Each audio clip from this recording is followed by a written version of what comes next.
Who am I here with? Diana. Diane, what brings you out here to the Republic Square? Well, right now I am homeless. I am in between homes. The place where I was living didn't turn out to be like I thought it would be, but it was a step up in order for me to obtain the surgery that I needed to be able to walk again. So you just stepped out of applied housing? No, I didn't step out willingly. I mean, I did, but I didn't. I was behind on my rent, got paid, got caught up, then got behind again. And instead of them wanting to accept the rent, they wanted to just evict me because of who my fiance was. And so I told them I had that mediation clause that if I willingly vacated, then I would be able to leave without an eviction on my record. And now you currently find yourself homeless? Yes. How long has that been? It's been about a month now, this time around, so far. And how old are you? I'm 54. 54. And have you stepped into any connections that might lead you into some housing? Yes, I've been reaching out, and there's been a freeze on coordinated assessments and stuff. And I just spoke with one of the downtown Alliance supervisors.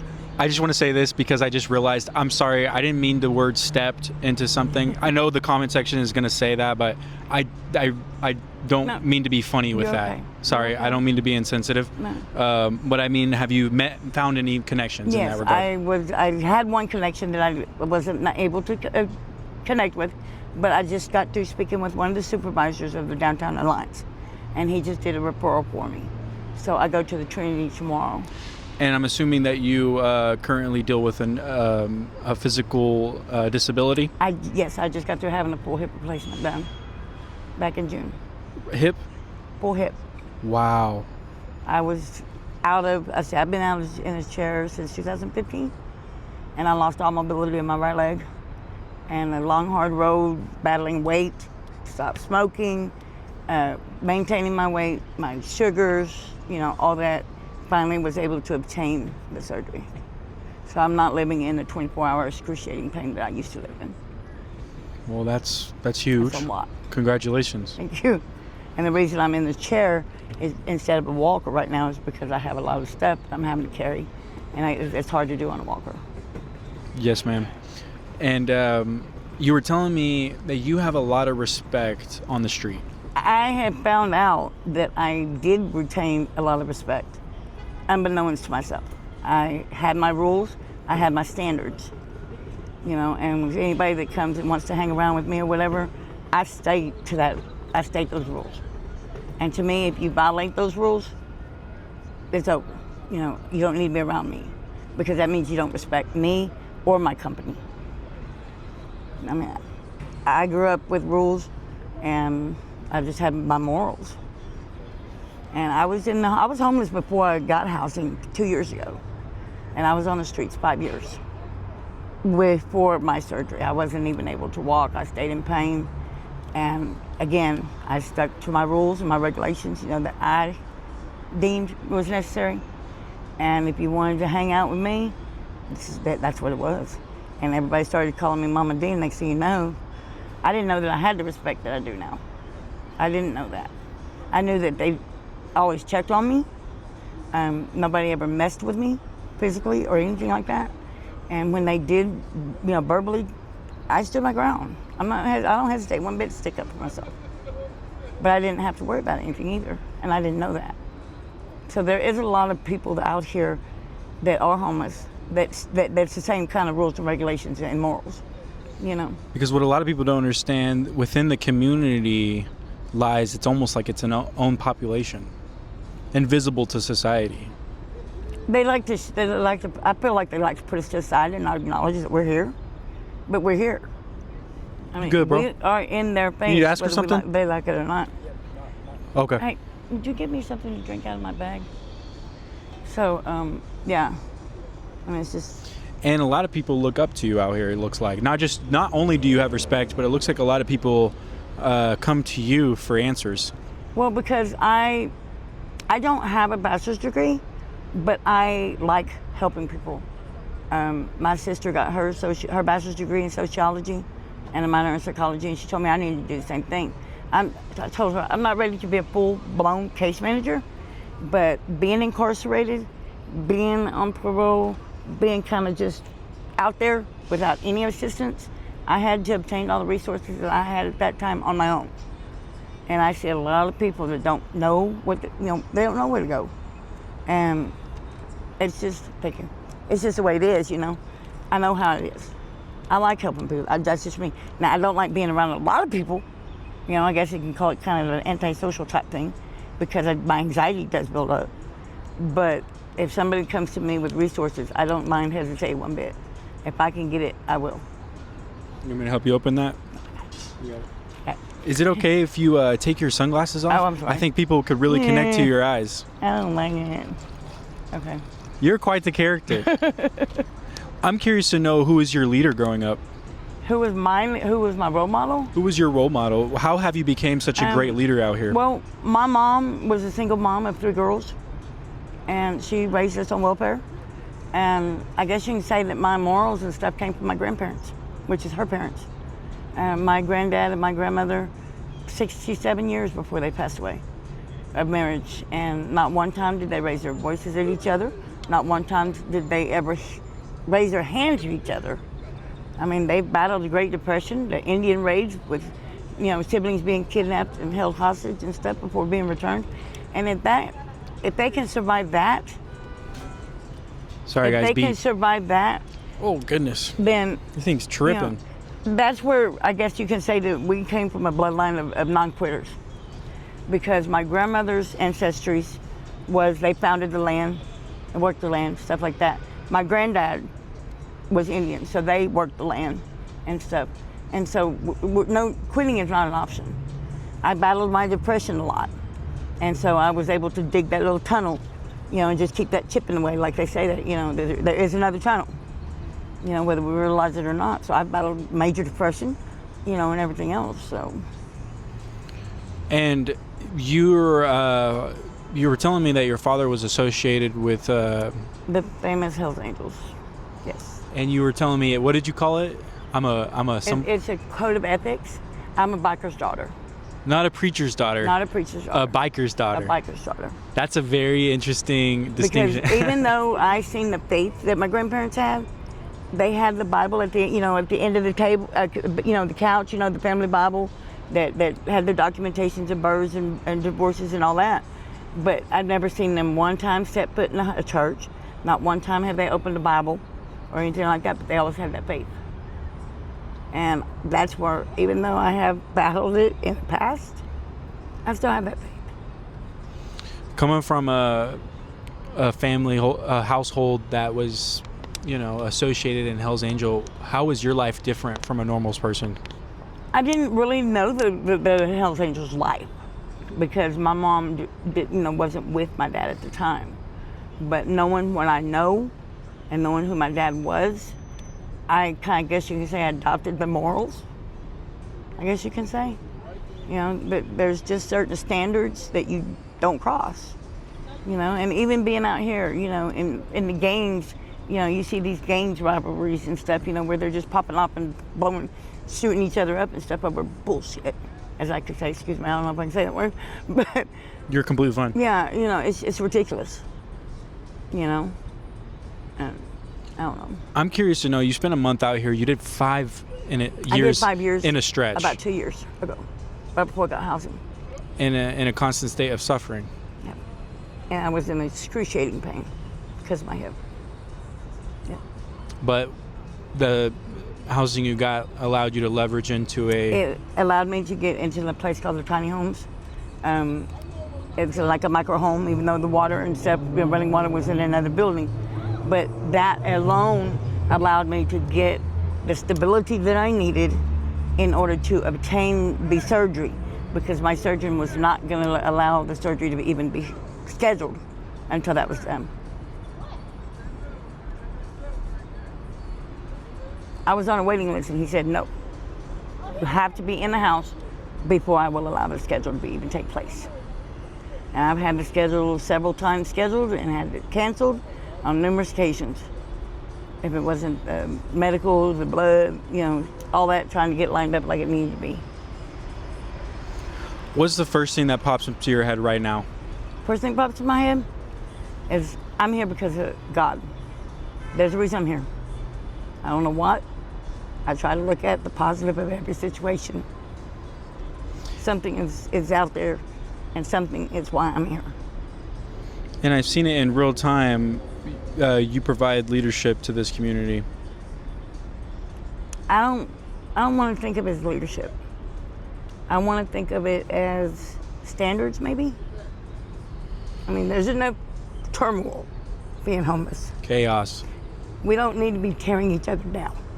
We need to be building each other up. So yeah. If someone wanted to help you on that mission, where could we find you? I got Facebook. Anybody that knows me pretty well knows where I hang out or how to get in contact. If you don't mind, if someone sees this digitally across the world, what would be your Facebook? It's just under my name. I mean, it's under Diana Glacis. Can you spell it for us, please? It's DIANNA, and it's YGLESIAS. It may be only with one N, I'm not sure. Diana, do you have any kids? I have 3 grown kids. If they see this video, what's your message to them? I love y'all. Stay strong. Because they're doing wonderful. And in your circumstance, you're doing pretty damn good. Yes, I'm doing awesome. Even though I'm in this situation, I've came out of it once. I'll come out of it again. There's something good in it at all times. Whether it's helping someone else or getting myself in line more with him. Because technically, in my past, I have been clinically declared dead twice in my lifetime. So. And now you're here providing for people. I'm providing, I guess you can say, resources, because I love obtaining the resources that nobody else has. If they don't know how to get the resources, then I will help them the best I can, because I like helping people like that. And you consider yourself the mama of the streets? I'm called Mama D, but but I do not consider myself Mama. I mean, they hold that title for me themselves, and I appreciate the fact that they do, and they have that respect for me. So you got more than 3 kids? I got more than 3 kids. I got 3 biological kids, put it that way. And I got like maybe 5 or 6 wayward adopted, wayward children, as you can put it. Yes, ma'am. You know, because they're young, they're out here, you know, like. And that's one of them right there. Yep, that was one. And if you guys know him, that's Spaceman from one of our videos, Inviting the Light.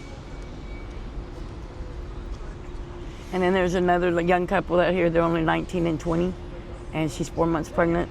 So this in itself is a struggle. So they're young, you know. Like I said, being homeless is a chore. Some people choose it, and some don't. You know, some people have left housing just to come back to the streets because that's where they're more comfortable. True. That's an interesting way. That's the first time I've heard that.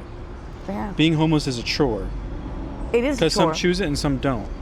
It is a chore because not everything is available to you like that would be available if you were in a house, like the AC, air conditioning, you know, a shower every day, you know, things like that. So that's where some of the resources come in at. Some people just choose to be out here because that's what they're used to. For one, they're more comfortable because they don't have bills to pay or anything like that. In a way, it's less headache, but in a way, it's more headache. You know, because you got to worry when you're going to get your next meal, where you're going to get your shower, you know, that kind of thing. Sometimes that liberates people, though. But look at where Jesus was. Not knowing. His best ministries was on the streets. To be frank with you, not knowing where your next meal is going to come from could be very liberating. It could be, and it could be frustrating, but a matter of perspective. You have to have that faith and know that it will be provided when you need it. And that's sometimes hard for people to understand from a homeless perspective is why someone would choose this lifestyle. Most people think they fall into it. Some do. But the way I look at it... I would say most don't though, right? The way I look at it is if you are going to be out here and you're not going to do something and you really want to be out of this situation, you would put your foot forward to try to do your help. If you can't help yourself and show the initiative that you want out of here, it's not going to happen. I completely agree with and that. There's a lot of youngsters out here that I have seen, they don't even try. And the trying, it's really just one thing. It's just making connections. It's somebody put it to me one day that if you want to really be out of the situation bad enough, you'll find your way out. You'll seek that help. When you get tired enough, when you get tired of being sick and tired, just like that saying is, then you will do something about it. You know, I don't want to be out here. It is frustrating. It is a chore. It is miserable sometimes to be out here. But look at, back in the day, like I said, when my grandparents were younger and stuff, they didn't have the resources then that we do now. And they were battling the Indian raids and all kinds of stuff. They founded the land and stuff. Back in the day, they didn't have a choice back then, like the Depression and stuff. Thank God we don't have that, but, it's just the way it is. And if you want out of this situation bad enough, you'll seek the resources. Or you'll ask, So, that's the only way I can say. Wow. And you found resources abundantly. When I was incarcerated and put on out here, as to why I'm here in Austin, I was put on parole. And this was the closest place due to my hometown. And that's one main reason why I'm in Austin. The second one was because I was able to obtain the specialties of the doctors that did my surgery, which is another good thing. And seeing the way it is, they asked me why won't I go back to my kids? Why don't I go live with them? Why would I want to go live with them? They're grown. They have their own lives. And no, I don't like being on the street, but I'm a survivor. And like I said, I battled my depression at one time. I had went to a nervous breakdown mode. I was bedridden with depression for 3 months. And I pulled myself out of it. And when I did a self-help class here a couple years ago, the teacher that was teaching it said she wanted us to write a small paragraph describing what type of person we thought we were as a woman that day. And all I could put was the word lost. And a couple years ago, like a little light bulb went off, And the motto I come up with is, I'm the woman that God has allowed to go through the trials and tribulations. But with His guiding hand and molding and shaping has made me who I am today. And that is a survivor. So, like I said, our family ancestries, give up, quit, those were not our vocabulary. Wow. We have more fight than we give ourselves credit for. We have more fight than we realize until we do get through it. And then, like I said, that little light bulb that goes off. Because my granddaddy said one time when I was 8 years old, and I thought he was crazy. I said, Papa, you're crazy. He said, remember those words. He said, baby girl, life is going to give you ups and downs. They're going to give you trials and tribulations. There's nothing you can do to change that. But it's how you do it, how you deal with it, and what you do with it that's going to matter and make your difference. So you can choose to make it the negative way, or you can choose the positive in it. So glass half full. More than half full. Don't ever look at it as it half empty. Look at it as the fullness in it. Because there's some good out of every situation. You just have to be able to learn to seek it. Wow. Would you be interested in maybe perhaps doing follow-up interviews? Sure. I think you'll find your way back into success in housing. Oh, I know I will. That's no question. It's just a matter of timing. When He says it's time, it'll be time. Because maybe you're supposed to be here for the community. That's what I'm thinking.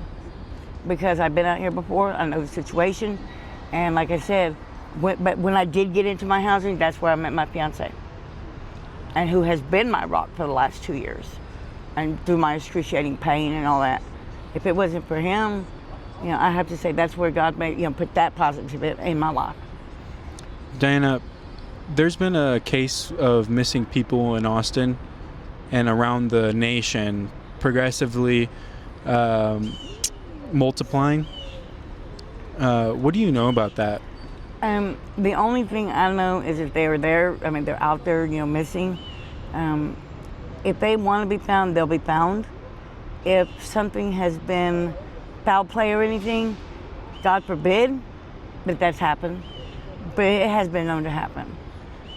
Because there's a new law passed for criminalizing homelessness. Mm-hmm. What have you seen change? That's a new one on me. I haven't heard that one. It's now illegal to be homeless in America. Really? Yes, ma'am.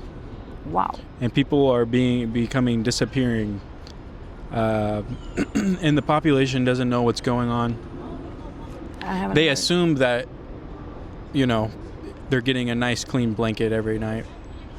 But you got homeless people stealing from the homeless. Okay? You've got those that have downright disrespect. And we're talking about homeless people being homeless as well. Why would you want to disrespect someone in the same situation as you? I do know, I have sensed where they have downsized or downplayed, however, I don't know how to word that, not hold it as a high priority for us being homeless, as needing assistance and stuff. I do know that they have been trying to a degree. Sometimes I've had people tell me that it's just a play act. It's a show. It's not true. You need a light? Come here. Like, I don't know. Like the tiny homes, they're not nothing. The tiny homes is nothing compared to what they used to be. So, where are you trying to get? I need to get back to my hotel room. It's just getting so costly. Where is it? For employment, the Austin Village Motor Inn. Okay. I think we can help you with that. Sweet. We can get you. Sure? Oh, Yeah. We can get you at least a route to get there or something. If you had said something about getting home to another hometown or something, there's a place that'll do that too. I found for $85. So. A night? We can help you with that too. Ooh. Look at it. Thank you. I went on Priceline.com and was able to get a Super 8 motel at one time reserved at $43 a night. It was going to be $200 for the whole weekend. I mean, that's just by going online, which that fell through. But If we were to, help your circumstance, what would you need right now? right now, just a bed in a nice cool room.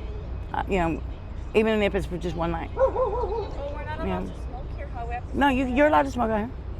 Yeah. It just depends who's here. Yeah.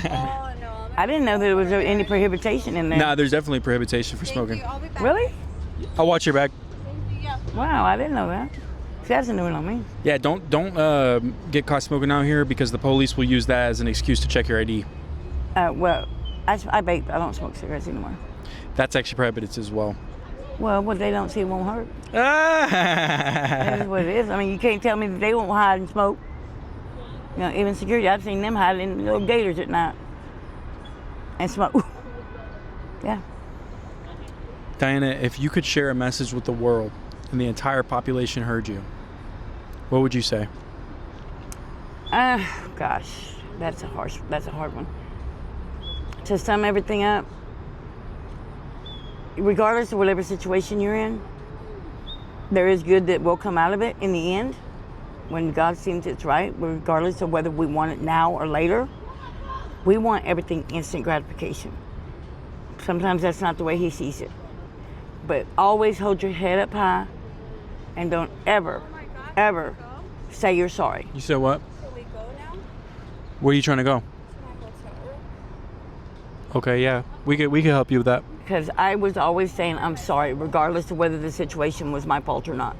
And I had a lady drill me face to face for 4 hours. She said, "Don't ever say you're sorry, because you're not a sorry person. When you say that, you're saying you're a sorry person. You're in a bad situation. You've made bad decisions, but you're not a sorry person." Yeah. And she drilled that into me for 4 hours until I couldn't say I was sorry. Diana, it's beautiful talking to people like you. Thank you. Because your perspective is so vast. I've had my morals. I've had my role models that has drilled that into me. And as long as But you've had experiences. Yes, I have. You know what I That's mean? why I'm saying I can relate to some of these. A lot of people don't realize that you're not alone in everything. There's always one person out there that can relate to some situation that you've either been through or that you're currently going through. You know, I mean, it's just out there.